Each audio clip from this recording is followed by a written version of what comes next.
আমাদের বোনরা অনেক সময় একসাথে বসলে পেটের কথা, পিঠের কথা সব বলে ফেলায়, আছে না নাই? না বোনেরা, সব শেয়ার করলেও আপনাদের দাম্পত্য জীবনের কোনো কথা কখনো কারোর সাথে শেয়ার করতে পারবেন না। 4 নম্বর ফর্মুলা হচ্ছে অহেতুক সন্দেহ পরিহার করতে হবে। অনেক স্ত্রী আছে স্বামীরে খালি সন্দেহ করে, আছে না নাই? নীলফামারীতে এই সমস্যা নাই, আছে? এই যে ভুক্তভোগী পাওয়া গেছে, আছে না নাই? আছে, খালি সন্দেহ করে। এই তুমি ওদিকে তাকাই লেগে, ওই বেডের দিকে তাকাই লেগে, এই তোমার মোবাইল দাও, কারে ফোন দিলা দেখি, এই ফেসবুকের পাসওয়ার্ড দাও দেখি কি করছে, দেখি মেসেঞ্জারে কার সাথে চ্যাটিং করছে, আছে না নাই? এই যে অহেতুক সন্দেহ আপনার ফ্যামিলিটারে জাহান্নামের টুকরা বানায় দিবে। আবার অনেক স্বামী আছে স্ত্রীকে খালি সন্দেহ করে, এদিকে তাকালে সন্দেহ করে, ওদিকে তাকালে সন্দেহ করে, বাসায় থাকলেও সন্দেহ, বাইরে গেলেও সন্দেহ, এরকম আছে না নাই? না, অহেতুক সন্দেহ এটা পরিহার করবেন। এই সন্দেহ খুব খারাপ জিনিস। আমি ব্যক্তিগতভাবে অনেক কেস এরকম হ্যান্ডেল করেছি। এসে বলে হুজুর খালি সন্দেহ করে, এটা একটা রোগ। এটা কি আপনার ফ্যামিলিটারে শেষ করে দেবে। এজন্য অহেতুক সন্দেহ পরিহার করবেন। হ্যাঁ, সত্যি যদি পরকীয়ার কোনো ঘটনা ঘটে থাকে ওটা নিয়ে বসেন, ফেস টু ফেস কথা বলেন, ফ্যামিলি মিটিং করেন, সরাসরি সেটেল করার চেষ্টা করেন। কিন্তু অহেতুক সন্দেহ একটা রোগ। এই রোগ থেকে আল্লাহ তুমি দাম্পত্য জীবনকে বাঁচাও। আমরা আওয়াজ করে পড়বো আমিন। 5 নাম্বার, স্বামী স্ত্রী একে অপরকে আল্লাহর বিধান স্মরণ করায় দিবে। স্বামী যদি ফজরের সময় ঘুমায় থাকে, স্ত্রীর ডেকে দেওয়ার দরকার আছে না নাই? আবার স্ত্রী যদি ঘুমায় থাকে, স্বামীর ডেকে দেওয়ার দরকার আছে না নাই? কোন স্বামী যাবে জান্নাতে, তার স্ত্রী যাবে জাহান্নামে। আবার স্ত্রী হবে জান্নাতি, স্বামী যাবে জাহান্নামে। এরকম আমরা চাই নাকি? আমরা যখন জান্নাতে যাব, আমার স্ত্রীর হাত ধরে একসাথে জান্নাতে ঢুকতে চাই, ঠিক কিনা? আবার আমার স্ত্রী যখন জান্নাতে যাবে, সে একা ঢুকতে পছন্দ করবে? এজন্য আমরা দুনিয়াতে যেমনি এক ছাদের নিচে, এক জায়গায়, এক বাড়িতে, জান্নাতেও আমরা এক বাড়িতে থাকতে চাই। আওয়াজ করে বলতে হবে ঠিক কিনা? এই জন্য গবেষকরা বলেছে স্বামী স্ত্রীর ভালোবাসাটাকে তারা বলে লাভ পিরামিড। কি পিরামিড? লাভ পিরামিড। এই ত্রিভুজ আকৃতি। কিরে ভাই? আচ্ছা, লাভ পিরামিড, ত্রিভুজ আকৃতি, ট্রায়াঙ্গেল। আপনারা ত্রিভুজ চিনেন? কথা কয় না। ত্রিভুজের কয় কোণা? কয় কোণা? 3 কোণা। এই যে এরকম, তাই না? এই জন্য স্বামী স্ত্রীর ভালোবাসাটাকে বলে লাভ পিরামিড। উপরে এরকম সমুচার মতো না, উপরে থাকে আল্লাহ, আর ডানে স্বামী, বায়ে স্ত্রী। এই 2 কোণায় স্বামী স্ত্রী, আর উপরের কোণায় আল্লাহ। স্বামী স্ত্রী যদি আল্লাহর আনুগত্যের দিকে যেতে চায়, যতই তারা, the couple come to Allah, they come closer to each other. তারা যদি আল্লাহর কাছাকাছি যায়, তারা নিজেরাও কাছাকাছি হয়, ঠিক কিনা? তারা আল্লাহর কাছে যেতে যেতে যেতে যেতে আল্লাহর ইবাদতে যদি একেবারে আল্লাহর কাছে চলে যায়, তারা নিজেরাও কাছাকাছি চলে যায়, ঠিক কিনা? আর তারা আল্লাহর আনুগত্য থেকে যত দূরে সরে, যত দূরে সরে, তারা নিজেরাও নিজেদের থেকে তত দূরে সরে পড়ে। চিল্লায় বলেন ঠিক কিনা? লাভ পিরামিড এটা। এজন্য the closer the couple comes to Allah, the closer the couple comes to each other. কাপল, স্বামী স্ত্রী আল্লাহর ভালোবাসা নিজের মধ্যে যত গাঢ় করবে, আল্লাহর আনুগত্য যত বেশি করবে, আল্লাহর ইবাদত যত করবে, নিজেরাও তত কাছাকাছি আসবে। আর আল্লাহরে যত ভুলবে, নিজেদের মধ্যে বড় বড় ফারাক করে দিবে কে? তাহলে এই 5টা বিষয় স্বামী স্ত্রীর উভয়ের উপর বর্তায়। এগুলো মেনে চললে দাম্পত্য জীবনকে সুখময় করে দিবে কে? আল্লাহ। এবার আমরা শুনবো আমাদের বোনদেরকে। যে ডান দিকে আমি শুনলাম আমাদের বোনদের বিশাল প্যান্ডেল, আছে না নাই? আচ্ছা, আজকে বোনদের দিয়ে শুরু করি। স্ত্রীদেরকে আল্লাহ কি দায়িত্ব দিয়েছে একটা ফ্যামিলিকে সুন্দর করতে, একটা দাম্পত্য জীবনকে সুন্দর করতে। স্ত্রীর 1 নম্বর দায়িত্ব হচ্ছে she should make a comfort to her husband. স্ত্রীর উচিত স্বামীর জন্য ঘরটাকে প্রশান্তির নীড় বানিয়ে রাখা। কি বানিয়ে রাখা? প্রশান্তির নীড়। স্ত্রী হওয়া উচিত এমন, যাকে দেখলে স্বামীর চোখ জুড়ায়, স্বামীর প্রাণ জুড়িয়ে যায়, স্বামীর হৃদয়টা ঠান্ডা হয়ে যায়, ঠিক কিনা? আর স্ত্রীর দিকে তাকালে যদি মেজাজ গরম হয়ে যায়, মেজাজ খিটখিটে হয়ে যায়, ঝামেলা আছে না নাই? ঝামেলা আছে।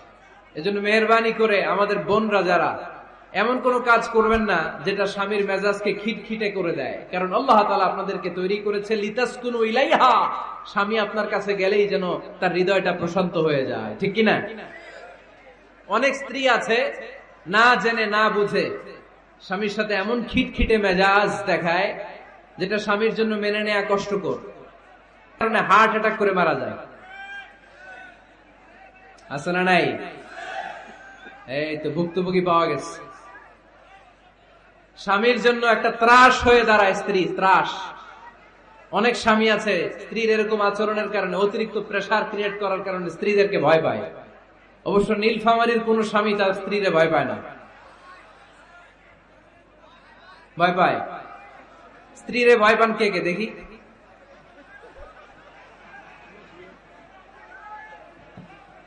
ভয় পান আপনারা? ভয় পান? হ্যাঁ, এক অফিসের বড় সাহেব তার স্ত্রীরে খুব ভয় পায়, প্রচন্ড ভয় পায়। তো সে মনে মনে ভাবলো, দেখি আমার অফিসের যারা স্টাফ আছে, ম্যানেজাররা আছে, এরা কতটুকু ভয় পায়, এরা ভয় পায় কিনা। তো একদিন সকালবেলা অফিসের সব স্টাফ গুলোর একসাথে দাঁড় করায় বলতেছে, এই আপনারা যারা যারা আপনাদের স্ত্রীদেরকে ভয় পান তারা ডান দিকে যান, আর যারা স্ত্রীকে ভয় পান না এরা বাম দিকে যান। অফিসের সব কর্মচারী ডান দিকে চলে গেছে, সবাই ভয় পায়, একজন শুধু বাম দিকে। বাম দিকে কয়জন? ভয় পায় না। আর যারা ভয় পায় এরা ডান দিকে, ডান দিকে সবাই। তো বড় সাহেব ভাবছে, আলহামদুলিল্লাহ আমার অফিসে একজন হইলেও বীর পুরুষ আছে। তো বীর পুরুষের কাছে যে বলে, ঘটনা কি, আপনি মোটেও ভয় পান না? কয়, স্যার প্রতিদিন অফিস করার জন্য যখন ঘর থেকে বের হয় আমার বউ আমারে বলে দেয়, খবরদার সবাই যেদিকে যায় তুমি কিন্তু ওই দিকে যাইবা না, সবাই যেদিকে যায় তুমি ওইদিকে গেলে খবর আছে। বড় সাহেবকে খবর দেয়, এটা তো আরো ডরায়, ঠিক কিনা? এজন্য বোনদেরকে বলবো, লিতাসকুনু ইলাইহা, এমন ভাবে আপনি আপনার স্বামীর সামনে নিজেকে প্রেজেন্ট করেন যাকে আপনাকে দেখলে আপনার স্বামীর চোখ জুড়িয়ে যায়, হৃদয়টা প্রশান্ত হয়ে যায়, আপনাকে দেখলেই আপনাকে ভালোবাসতে মনে চায়, ঠিক কিনা? এজন্য রব্বুল আলামিন বলেন, আমি নারীদেরকে তৈরি করেছি লিতাসকুনু ইলাইহা, যেন পুরুষেরা স্ত্রীদের সংস্পর্শ যখন পায় পুরুষদের হৃদয়টারে প্রশান্ত করে দেয় কে? রব্বুল আলামিন বলেছেন, খাদিজার জন্য জান্নাতে আমি এমন একটা ঘর বানিয়েছি যেই ঘরের মধ্যে কোনো বিশৃঙ্খলা নাই। খাদিজার জন্য জান্নাতে এমন একটা প্রাসাদ আমি বানিয়েছি যেই প্রাসাদের মধ্যে কোনো আওয়াজ নাই, কোনো কোলাহল নাই, কোনো বিশৃঙ্খলা নাই। কারণ খাদিজা আমার নবীকে এমন একটা ঘর উপহার দিয়েছে যেই ঘরের মধ্যে কোনো বিশৃঙ্খলা ছিল না, আওয়াজও ছিল না। পড়েন সুবহানাল্লাহ। আল্লাহ রাসূল যখন সারাদিন কাফেরদের মাঝে কোরআনের দাওয়াত দিতেন, কোলাহল মারামারি জীবনের ঝুঁকি নিয়ে মক্কার কুরাইশদের মাঝে যখন দাওয়াত দিতেন, সব বিশৃঙ্খলা ঝামেলা গোলমাল শেষ করে রাতের বেলায় যখন খাদিজার ঘরে বিশ্বনবী ঢুকতেন, বিশ্বনবীর হৃদয়টারে প্রশান্ত করে দিত কে? আম্মাজান খাদিজা বিশ্বনবী সাল্লাল্লাহু আলাইহি ওয়াসাল্লামের জন্য এমন ঘর উপহার দিয়েছেন যেই ঘরে বিশ্বনবী আসলে বিশ্বনবীর হৃদয়টা ঠান্ডা হয়ে যেত। সুবহানাল্লাহ পড়ে।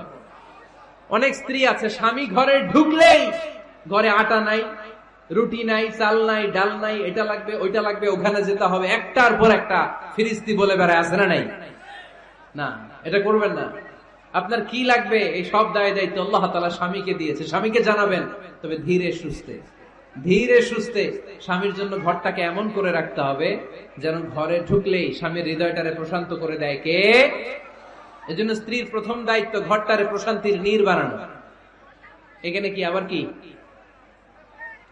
কি এখানে মারামারি?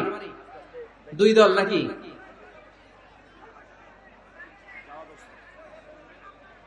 আপনাদের মনোযোগ আছে না গেছে? কষ্ট হচ্ছে? হ্যাঁ, অনেক রাত হয়ে গেছে তো, প্রায় 10:30। হ্যাঁ, তাকবীর পড়েন, লিল্লাহে তাকবীর। তো কিছু লোক ওঠা বসা শুরু করলেন কেন? হ্যাঁ, 1 নাম্বার, 2 নাম্বার, 3 নাম্বার নাই তো আবার? হ্যাঁ, 1 নাম্বার নাকি পেশাব করা, 2 নাম্বার নাকি টয়লেটে যাওয়া, 3 নাম্বার নাকি এইটা। বিড়ি খান আপনারা? বিড়ি আর সিগারেটের সাথে মুসলমানের সম্পর্ক আছে না। কোন মুসলমান সিগারেট খেতে পারে, বিড়ি টানতে পারে? কারণ এটা এমন একটা খাবার যে খাবার টয়লেটে ঢুকেও খাওয়া যায়। সিগারেট ছাড়া কোনো খাবার টয়লেটের ভেতরে খাওয়া যায়? কথা বলেন, খাওয়া যায়? এবং সিগারেট পৃথিবীর এমন খাবার যে খাবারের গায়ে এই খাবারের বদনাম লেখা থাকে, ঠিক কিনা? সিগারেট ছাড়া পৃথিবীর কোন খাবারে ওই খাবারের বদনাম আছে? কথা বলেন। ধরেন আপনাদের নীলফামারীতে নতুন এক প্যাকেট বিস্কিট বেরিয়েছে, যে বিস্কিটের গায়ে লেখা এই বিস্কিট খাওয়ার 1 ঘন্টার মধ্যে ডায়রিয়া শুরু হবে। ওটা খাইবেন কে কে? খাবেন আপনারা? কি বলবেন দোকানদারে, তোর বিস্কিট তুই খা, তোর ডায়রিয়া হোক, ঠিক কিনা? কিন্তু সিগারেটের গায়ে কিন্তু লেখা থাকে স্মোকিং কজেস ক্যান্সার, ধূমপান স্বাস্থ্যের জন্য ক্ষতিকর, ধূমপান কর্কট রোগের কারণ, ধূমপান করলে এটা বিষপানের শামিল। এই সিগারেট এটা তৈরি হয় তামাক পাতা থেকে, টোবাকো প্ল্যান্টস। এই তামাক পাতা চাষ হয় নাকি নীলফামারীতে? হ্যাঁ, বাংলাদেশে সবচেয়ে বেশি, সবচেয়ে বেশি নীলফামারীর কোন থানায়? সদরে, শহর অঞ্চলে। আচ্ছা, এই তামাক পাতার চারদিকে বেড়া দেয়া লাগে না জানেন? কারণ ছাগলও মুখ দেয় না। তো যেটা ছাগলে খায় না ওটা মানুষ খাইতে পারে? আওয়াজ করে বলেন। তাহলে ঝগড়ারে যেমনি আজকে আমরা নো বলে দিলাম, এই সিগারেট, এই মাদক, এগুলাকে আজকের প্রোগ্রাম থেকে আমরা নো বলে দিব। পারা যাবে? মাদককে আমরা নো বলে দিলাম। আওয়াজ করে বলেন, মাদক আর সিগারেটকে কি বললাম? নো। আল্লাহ তুমি বুঝার তৌফিক দান করো, আমরা পড়ি আমিন। একটা সুখী দাম্পত্য জীবনের জন্য স্ত্রীর 2 নাম্বার দায়িত্ব হচ্ছে স্বামীকে ইন্সপায়ার করা, স্বামীকে সাহস যোগানো, পিছন থেকে ড্রাইভিং পুশের মতো কাজ করা। কারণ স্বামীকে যখন স্ত্রী সাহস যোগায়, স্বামীর সাহস বেড়ে যায়, ঠিক কিনা?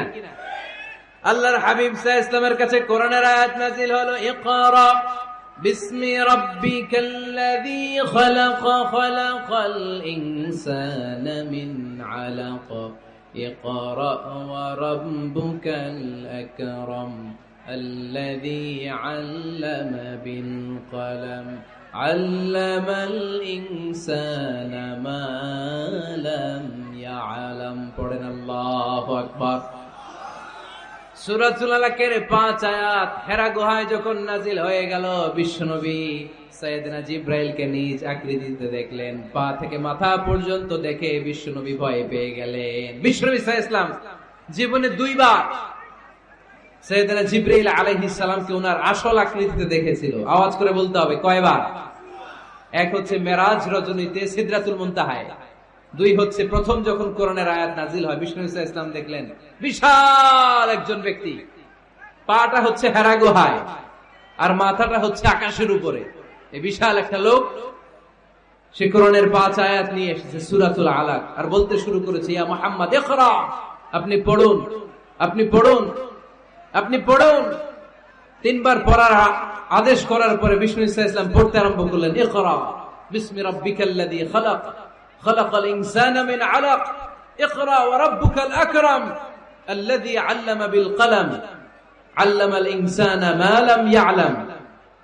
বিষ্ণু সাল্লাল্লাহু আলাইহি ওয়াসাল্লাম পড়তে আরম্ভ করলেন। প্রথম কোরআনের আয়াত যখন নাজিল হয়ে গেল, বিষ্ণু সাল্লাল্লাহু আলাইহি ওয়াসাল্লাম ভয় পেয়ে গেলেন। হাত নাড়াচ্ছেন কেন আপনারা? হ্যাঁ, কি স্ক্রিনে দেখা যায়? আহারে কি আনন্দ আকাশে বাতাসে, সবাই খুশির ঠেলায়, খুশিতে আনন্দে ঠেলায় না? আল্লাহর হাবিব সাল্লাল্লাহু আলাইহি ওয়াসাল্লাম ভয় পেয়ে গেলেন। আপনাদের মনোযোগ তো নাই মনে হচ্ছে, তা হাত নাড়াচ্ছেন কেন? এদিকে তাকায়। খরগোশের কানের মতো কান দুইটারে খাড়া করা। কোরআনের আয়াত যখন নাজিল হলো, আল্লাহ রাসূল সাল্লাল্লাহু আলাইহি ওয়াসাল্লাম ভয় পেয়ে গেলেন। বিষ্ণু সাল্লাল্লাহু আলাইহি ওয়াসাল্লামের হৃদয় কাঁপতে আরম্ভ করলো। কোরআনের 5 আয়াত নিয়ে হেরা গুহা থেকে বিশ্বনবী আম্মা জান খাদিজাতুল কুবরা রাদিয়াল্লাহু তাআলা আনহার কাছে চলে আসলেন। এসে ডেকে বললেন, খাদিজা জাম্মিলুনি জাম্মিলুনি, কম্বল দিয়ে তুমি আমারে চাপা দাও, আমার ভয় লাগছে, মনে হয় আমি বাঁচবো না। আম্মা জান খাদিজা বললেন, কি হয়েছে আপনার? বিশ্বনবী বললেন, বিশাল বড় একটা লোক কোরআনের 5 আয়াত নিয়ে এসেছে। ওই লোকের পা হেরা গুহার মধ্যে, মাথাটা আকাশের উপরে, এত বিশাল সত্তা, বিশাল কোন মানুষ জীবনে আমি দেখি নাই। এসে সে পরিচয় দিয়েছে সে নাকি জিবরাইল ফেরেশতা। বিশ্বনবী বললেন, মনে হয় আমি বাঁচবো না, আমার জ্বর চলে এসেছে, আমার হৃদয়ের মধ্যে কাঁপুনি শুরু হয়েছে, তুমি আমারে কম্বল দিয়ে চাপা দাও। আম্মাজান খাদিজা বললেন, ও নবী, ভয় পাবেন না, আমার আল্লাহ কোনদিন আপনারে অপমান করবেন না। সুবহানাল্লাহ পড়েন। ওয়াল্লাহি ওয়াল্লাহি লা ইউখজিকাল্লাহু আবাদা। নবী গো, আল্লাহ আপনার অপমান করবেন না, কারণ আপনার মধ্যে এমন এমন ভালো ভালো গুণ আছে, এই গুণাবলীগুলি যে মানুষের মধ্যে থাকে তাকে আমার রব কোনদিন অপমান করতে পারে না। চিল্লায় বলেন ঠিক কিনা? নবী হে, ইন্নাকা লা তাসিলুর রাহিমা, আপনি আত্মীয়তার সম্পর্ক বজায় রাখেন। ও নবী, তাসদুকুল হাদিসা, সব সময় আপনি সত্য কথা বলেন। ওয়া তাহমিলুল কাল্লা, আপনি মানুষের বোঝা টেনে দেন। ওয়া তাকসিবুল মা'দুমা, যার উপার্জন করার কেউ নাই, নিজে গায়ে খেটে আপনি তারে উপার্জন করে দেন। ওয়া তুঈনু আলা নাওয়াইবিল হক, সত্য যেখানে বিপন্ন সেখানে আপনি সাহসী সৈনিকের মতো দাঁড়িয়ে যান। সুবহানাল্লাহ।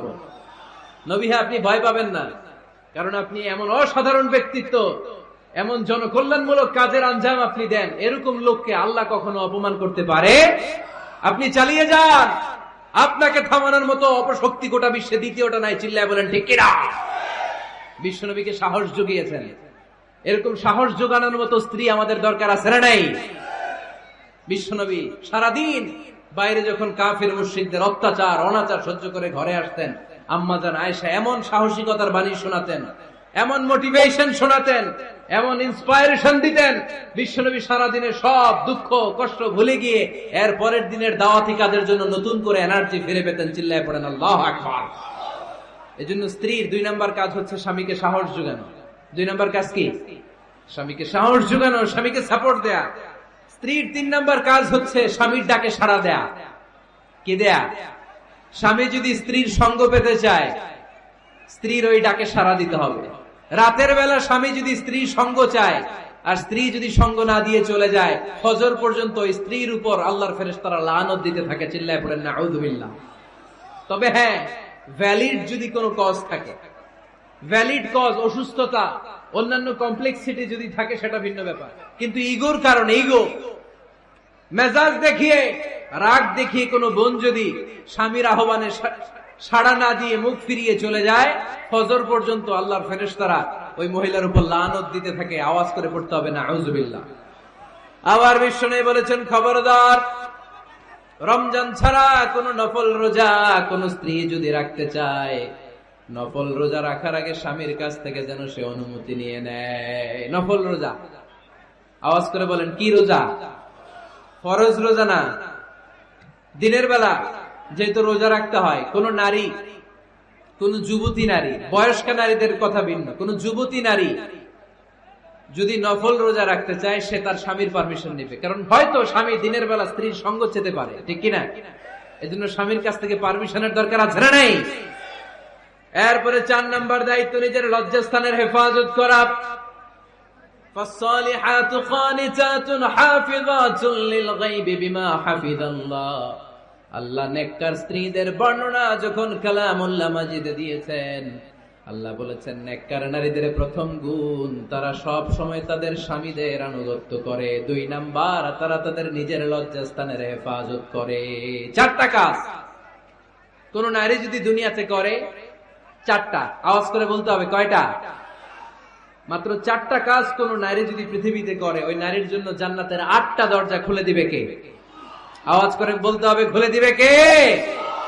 বিশ্বনবী বললেন, আল মারআতু ইযা সাল্লাত খামসাহা, কোন নারী যদি 5 ওয়াক্ত সালাত পড়ে, সামাত শাহরাহা, রমাদানের রোজা রাখে, আতাআত বালাহা, স্বামীর আনুগত্য করে, হাফিজাত ফুরুজাহা, লজ্জাস্থানের হেফাজত করে, এই 4টা কাজ যদি কোন নারী দুনিয়ার বুকে করে, জান্নাতের 8টা দরজা তাদের জন্য খুলে দিবে কে? এজন্য দাম্পত্য জীবনকে সুখময় করতে হলে একজন স্ত্রীর 4 নম্বর দায়িত্ব হচ্ছে নিজের সতীত্বের হেফাজত করা। 5 নম্বর দায়িত্ব হচ্ছে স্বামীর সম্পদের হেফাজত করা। সাইয়েদনা আবু সুফিয়ান রাদিয়াল্লাহু তাআলা আনহু ছিলেন খুব কৃপণ মানুষ, বিষ্ণু ইসা ইসলামের শ্বশুর। সেই বুখারীতে এসেছে, ওনার স্ত্রী এসে আল্লাহ রাসূল সাল্লাল্লাহু আলাইহি ওয়াসাল্লামের কাছে বলেন, ইয়া রাসূলুল্লাহ, ইন্না আবু সুফিয়ান রাজুলুন শাহীহ, হে আল্লাহর রাসূল, আবু সুফিয়ান খুব কৃপণ মানুষ। আমার আর আমার সন্তানদের খরচের জন্য যে টাকা পয়সা লাগে আমার স্বামী দেয় না। এখন আমার স্বামীর অনুমতি ছাড়া সিন্ধুক থেকে টাকা নেয় আমার জন্য জায়েজ কিনা? আল্লাহর হাবিব বললেন, হ্যাঁ, স্বামী যদি কৃপণ হয় তাহলে ফ্যামিলির খরচের জন্য যতটুকু দরকার অতটুকু নিতে পারবা, ওইটারে ক্ষমা করে দিবে কে? আমাদের অনেকের মধ্যে অনেক কৃপণ লোক আছে না নাই? এখানে নাই মাশাআল্লাহ। এই কৃপণ লোক যদি থাকে, আপনার অনুমতি ছাড়াও ভাবি আপনার পকেট থেকে টাকা নিতে পারবে। আজকে সব গোমর ফাঁস করে দিলাম। কৃপণ যারা, তাদের পারমিশন ছাড়া পকেট থেকে, আলমারি থেকে টাকা নিয়ে যতটুকু দরকার ফ্যামিলির যতটুকু খরচ করা যাবে, অতিরিক্ত খরচ করা যাবে না। 6 নাম্বার দায়িত্ব হচ্ছে ছেলে মেয়েদেরকে দেখাশোনা করা, ছেলে মেয়েদেরকে বুকের দুধ খাওয়ানো। অনেক মা আছে ছেলে মেয়েদেরকে বুকের দুধ খাওয়াতে চায় না, আছে না নাই? হ্যাঁ, ডানু খাওয়ায়, ডানু। আর কি খাওয়ায়? হ্যাঁ, মিল্ক ভিটা আর নিডো, নেসলে, সেরেলাক আর হ্যাঁ বায়োমিল্ক। মাশাআল্লাহ, অনেক নাম জানেন তো আপনারা। তো মেডিকেয়ার, তো এই বুকের দুধ খাওয়াতে চায় না অনেক মায়েরা। মায়েরা যারা আছেন প্যান্ডেলে, আপনার বুকের দুধের মধ্যে বাচ্চাদের জন্য আল্লাহ রাব্বুল আলামিন ন্যাচারাল ভ্যাকসিন দিয়ে দিয়েছেন। চিল্লায় পড়েন সুবহানাল্লাহ। ন্যাচারাল, প্রাকৃতিক টিকা, বাচ্চার জীবনের প্রথম টিকাটা, সন্তানের জীবনের নবজাতক শিশুর প্রথম টিকাটা আল্লাহ তাআলা মায়ের বুকের শাল দুধের ভেতরে দিয়ে দিয়েছেন। সুবহানাল্লাহ পড়েন। টিকাগুলো তো বাজার থেকে কিনতে হয়, প্রথম টিকাটা আল্লাহ ফ্রি দিয়ে দিয়েছে। সুবহানাল্লাহ পড়বেন না?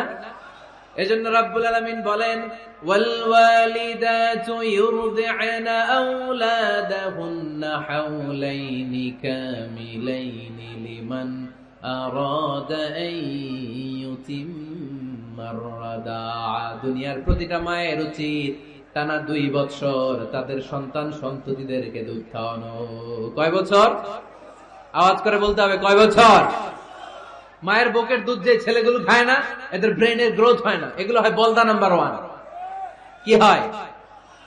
বলদা নাম্বার 1। ফার্মের মুরগির মতো এগুলা। ফার্মের মুরগি দেখছেন?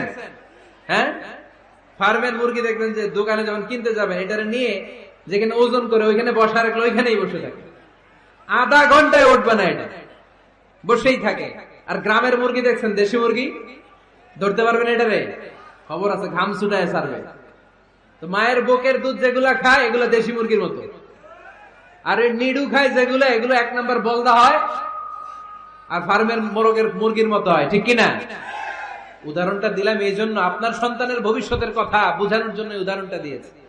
বুকের দুধ খাওয়াবেন, এর মধ্যে আল্লাহ তাআলা এমন নিউট্রিশন, পুষ্টি গুণ দিয়ে মায়ের বুকের দুধকে আল্লাহ তাআলা সমৃদ্ধ করেছে। বাচ্চার ব্রেইনের গ্রোথ হয়, বাচ্চার হাড্ডিগুলো খুব শক্ত হয়, সে ইনফিরিয়রিটি কমপ্লেক্সে ভোগে না, হীনমন্যতায় ভোগে না। জীবনের যেখানেই যাবে সেখানেই সে হবে সফল। চিল্লায় বলেন ঠিক কিনা? অনেক মা আছে বুকের দুধ খাওয়াতে চায় না, ডানু খাওয়ায়, নিডু খাওয়ায়, আবার নিজেদের কাজের জন্য ব্যস্ত, ছেলে মেয়েদেরকে সময় দেয় না। আছে না নাই? নারীরা চাকরি করতে পারবে, হেজাব করে নিজেকে পর্দার মধ্যে রেখে শিক্ষকতা করতে পারবে, ডাক্তারি করতে পারবে, সব পেশায় তারা যেতে পারবে, নিজেদেরকে পর্দার মধ্যে রেখে হেজাব পরে সব জায়গায় যেতে পারবে। কিন্তু সন্তানদেরকেও দেখাশোনার দরকার আছে না নাই? অনেক মায়েরা নিজেরা থাকে চাকরিতে আর ছেলে মেয়েদেরকে দিয়ে রাখে কাজের মেয়ের কাছে। আছে না নাই? মনে রাখবেন, আপনি যদি অফিসে চাকরিতে ব্যস্ত থাকেন আর ছেলে মেয়ে যদি কাজের মেয়ের কাছে মানুষ হয়, তাহলে ছেলে মেয়ে আপনার আচরণ পাবে না, সে কাজের মেয়ের বুয়ার আচরণ পেয়ে পেয়ে বড় হবে। চিল্লায় বলেন ঠিক কিনা? এক একটা নারীকে আল্লাহ তাআলা এক একটা ফ্যামিলির ম্যানেজিং ডাইরেক্টর বানিয়ে দিয়েছে। A woman is an MD of a family. একজন নারী একটা ফ্যামিলির ম্যানেজিং ডাইরেক্টর। এখানে অনেক কাজ আছে মিয়া।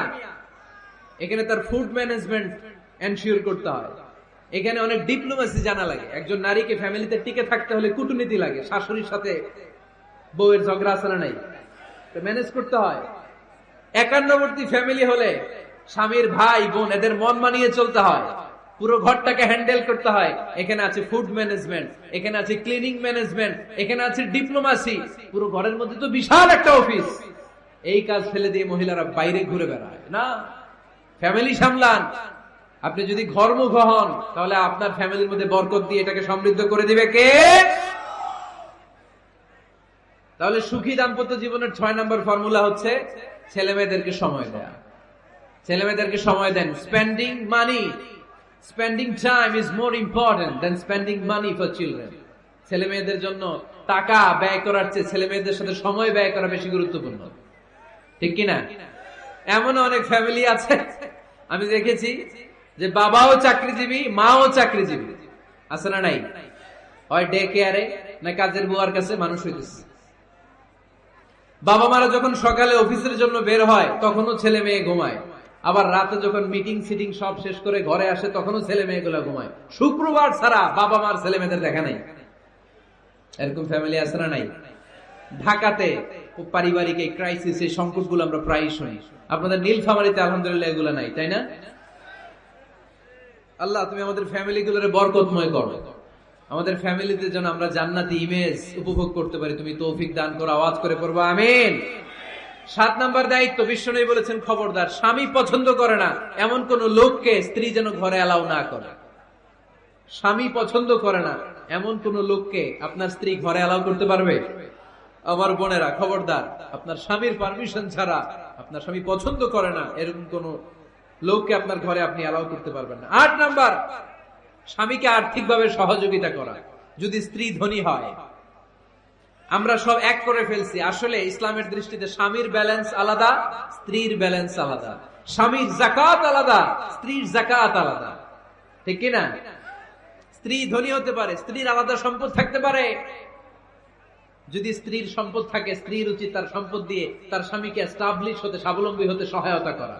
যদিও এটা আল্লাহ তাআলা আবশ্যক করে দেন নাই, কারণ আর্থিক ফিনান্সিয়াল সব কাজগুলোকে স্বামীর উপরে খরচ করেছে কে? ফিনান্সিয়ালি 1 টাকা খরচ করা, 1 টাকার দায়ভার নেয়া কোন স্ত্রীর উপরে আল্লাহ আবশ্যক করে নাই। তারপরেও স্ত্রী যদি ধনী হয়, স্ত্রীর যদি জায়গা জমি থাকে, সম্পদ থাকে, তাহলে স্ত্রীর উচিত তার স্বামীকে স্বাবলম্বী হতে সহযোগিতা করা, ঠিক কিনা? আমরা মডেল হিসেবে আম্মাজান খাদিজা রাদিয়াল্লাহু তাআলা আনহার জীবনের দিকে যদি তাকাই, তাহলে দেখবো উনি অনেক মহিয়সী, গরিয়সী একজন ব্যবসায়ী নারী ছিলেন। আম্মাজান খাদিজা রাদিয়াল্লাহু তাআলা আনহা ওনার ব্যবসায় স্টাফ হয়ে বিশ্বনবী ওনার সাথে পরিচিত হলেন। বিশ্বনবীর আমানতদারিতায় মুগ্ধ হয়ে আম্মাজান খাদিজা বিশ্বনবীর বিয়ের প্রস্তাব দিলেন। আম্মাজান খাদিজা রাদিয়াল্লাহু তাআলা আনহার সাথে বিশ্বনবীর যখন বিয়ে হয়ে যায়, বিয়ের পরে আম্মাজান খাদিজা বলেন, ও বিশ্বনবী, আমার যত সম্পদ আছে, আমার ব্যবসায়ের যত মালামাল আছে, যত সম্পদ আছে, সব আমি আপনার পায়ের সামনে এনে রেখে দিলাম। আপনি দিয়ে দিলাম, সব সম্পদ আপনার আমি দিয়ে দিলাম। আপনি ইচ্ছে মতো মানুষকে দান করতে পারেন, খরচ করতে পারেন, দাওয়াতি কাজে, মুসলিমদেরকে আজাদ করার কাজে আপনি ব্যয় করতে পারেন। আওয়াজ করে পড়েন আল্লাহু আকবার। আম্মাজান খাদিজাকে যদি আমরা মডেল হিসেবে ধরি, তাহলে প্রতিটা বোনের উচিত তাদের যদি অর্থকড়ি থাকে, সম্পদ থাকে, স্বামীকে স্বাবলম্বী হতে ওই সম্পদ দিয়ে সাহায্য করার দরকার আছে না নাই? কথা বলেন না কেন? 9 নাম্বার, স্ত্রীর দায়িত্ব দাম্পত্য জীবনকে সুখময় করতে নিজেকে স্বামীর সামনে বিউটিফাই করে উপস্থাপন করা। ওই যে কয় ঠিক আসছে, নিজেদের পক্ষে আসলে ঠিক, নিজেকে বিউটিফাই করে, মেকআপ করে স্বামীর সামনে উপস্থাপন করা। রাগ করবেন না আমার বোনেরা, আমি আপনাদেরকে খুব ভালোবাসি এবং বোনরাও আমাকে খুব ভালোবাসে। আমার একটা পেজ আছে আমার নামে ফেসবুকে, মিজানুর রহমান আজহারি। এই পেজে প্রতিদিন শত শত প্রশ্ন আসে। এই প্রশ্নের বেশিরভাগ প্রশ্ন আমাদের বোনদের। অনেক বোনরা বলে, হুজুর আপনার ওয়াজ আমরা শুনি কারণ আপনি আমাদেরকে খুব সম্মান দিয়ে কথা বলেন। আলহামদুলিল্লাহ, আমি আমার বোনদেরকে ভালোবাসি, মাদেরকে ভালোবাসি। আমি আমার মা বোনদেরকে বলবো, আপনারা নিজেদেরকে গুছিয়ে সাজিয়ে স্বামীর সামনে উপস্থাপন করেন। অনেক বোনেরা আছে বাইরে যাওয়ার সময় পার্লারিং করে, মেকআপ করে, সুন্দর জামা কাপড় পরে বাইরে যায়, আর স্বামীর সামনে আসলে বুয়ার মতো থাকে। আছে না নাই? স্বামীর সামনে পচা জামা, ছিঁড়া জামা, চুলের মধ্যে নাই সুগন্ধি, নিজেকে গুছিয়ে রাখে না, সামলে রাখে না, কাজের বুয়ার মতো নিজেকে উপস্থাপন করে স্বামীর সামনে। আর বাইরে গেলে মেকআপ করে, পার্লারিং করে যায়। হওয়া দরকার ছিল উল্টা, বাইরে আপনি সাদা সিধা ভাবে যাবেন, বোরকা দিয়ে নিজেকে ঢেকে যাবেন। বাইরে যাওয়ার সময় কোন নারী পারফিউম ইউজ করে যেতে পারবে না। নারীরা যত পারফিউম ইউজ করতে মনে চায় আপনার বেডরুমে, আপনার স্বামীর সামনে, ঠিক কিনা? স্বামীর সামনে পারফিউম ইউজ করেন, নিজেকে উজাড় করে সাজান স্বামীর জন্য। এই প্রতিটা সাজুগুজুতে সওয়াব আছে না নাই? ইসলাম কতটা চেক এন্ড ব্যালেন্স, কতটা ভারসাম্যপূর্ণ জীবন ব্যবস্থা। খবরদার, নারীরা ডিওডোরেন্ট ইউজ করে বাইরে যেতে পারবে, যেটা সে তার আর্মপিটে ইউজ করে, কিন্তু ঝাঁঝালো পারফিউম বোরকার উপর দিয়ে মেরে কোনো নারী বাইরে যেতে পারবে? কথা বলেন। সুনানে নাসাইর হাদিস, আল্লাহর হাবিব বলেন, আইয়ুমা ইমরাআতিন ইস্তা'তারাত নাফসাহা ফামাররাত আলা কওমিন লিয়াজিদু রিহাহা ফাহিয়া জানিয়া। কোন নারী যদি তার জামার উপর দিয়ে পারফিউম মেখে পুরুষ লোকের দৃষ্টি আকর্ষণের জন্য ঘরের বাইরে বের হয়, যতটা পুরুষ তার চেহারার দিকে লোলুপ দৃষ্টি নিয়ে তাকাবে, ততটা পুরুষের সাথে জিনার গুনাহ মহিলার আমলনামায় তুলে দিবে কে? পারফিউম মেখে যদি কোনো নারী বের হয় এই উদ্দেশ্যে যে ছেলেরা আমাদের প্রতি আকৃষ্ট হবে, যতটা ছেলে তার দিকে তাকাবে, প্রত্যেকটা ছেলের সাথে জিনার গুনাহ আল্লাহ তাআলা এমনি তার আমলনামায় তুলে দিবে। নাউজুবিল্লাহ পড়েন। এজন্য খবরদার, নিজেকে সাজিয়ে গুজিয়ে স্বামীর সামনে উপস্থাপন করুন, সাজিয়ে গুজিয়ে। অনেক স্ত্রীরা আছে ড্রাইভারের সাথে কথা বলার সময় মিষ্টি হাসি দিয়ে কথা বলে। বাজারে শপিং করতে গেলে আসসালামু আলাইকুম ভাই, কেমন আছেন? কি সুন্দর আসসালামু আলাইকুম। স্বামীর সামনে আসলে আর এই মিষ্টি কথাটা নাই, আছে না নাই? বাইরে তোমার চিকন গলায় কিসের আসসালামু আলাইকুম? হ্যাঁ না, বাইরে আপনি আসসালামু আলাইকুম দিতে যাবেন না, ঝটপট করে কর্কশ ভাষায় কথা বলে শেষ। কেউ ফোন দিয়েছে, হ্যালো কে? স্বামীকে চায়, উনি বাসায় নাই, কাট।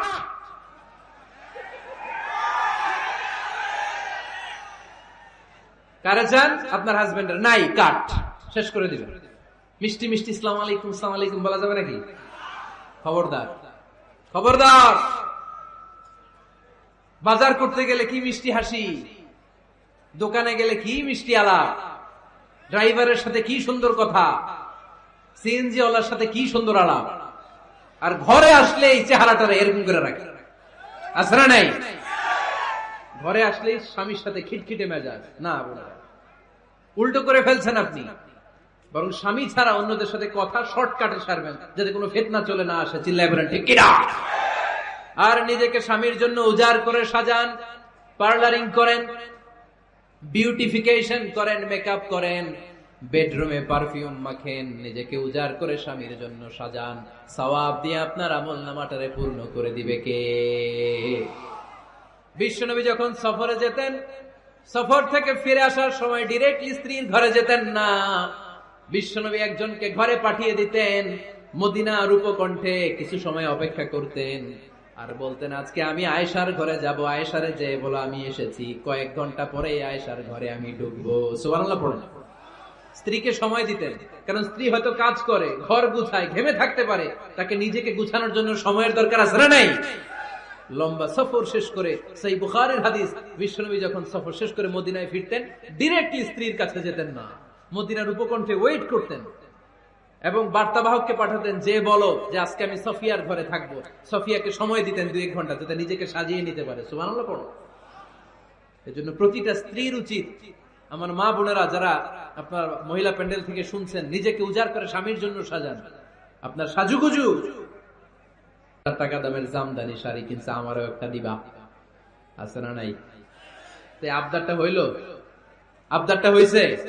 আপনি তো জানেন আপনার স্বামীর ক্যাপাসিটি কতটুকু। আমার বোনেরা, আমার মায়েরা, খবরদার, আপনার স্বামীর ভেতরে আপনার জান্নাত, আপনার স্বামীর ভেতরে আপনার জাহান্নাম। আপনার স্বামীর মনকে খুশি রাখতে পারলে জান্নাতের দরজাগুলো আপনার জন্য খুলে দিবে কে? ক্যাপাসিটির বাইরে কিছু চাবেন না। এই 10টা স্ত্রীদের দায়িত্ব।